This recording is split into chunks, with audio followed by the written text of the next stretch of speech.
Welcome to our channel. Today we how to log into Dropbox. Access files from any device step by step clearly. Open a web browser on your computer, phone, or tablet. Type Dropbox, come into the address bar, and press Enter. Click the Login button at the top right of the Dropbox website. Enter the email address you used to create your Dropbox account. Enter your Dropbox password carefully and double-check for typos. Click Login to access your Dropbox account. If you signed up with Google, click Continue with Google instead. Choose the correct Google account when the Google sign-in window appears. Approve the permission prompt if it asks to connect Google and Dropbox.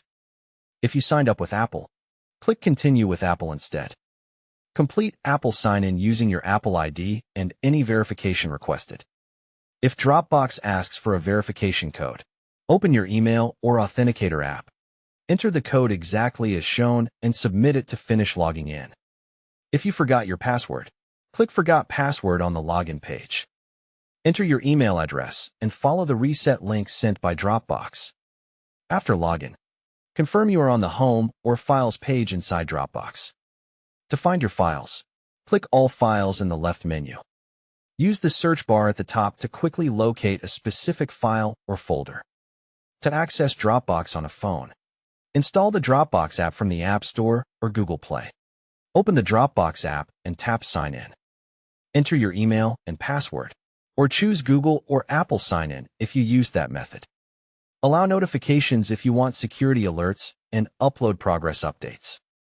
To keep your account safe on shared devices, avoid selecting Remember Me options.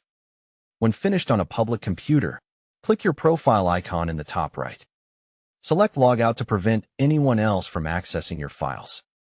To stay signed in on your personal device, keep the app updated for best security. If you have multiple devices, repeat the same sign-in steps on each device. Check that your files sync by refreshing the page or reopening the app. Don't forget to like this video and subscribe to our channel for more step-by-step tech guides.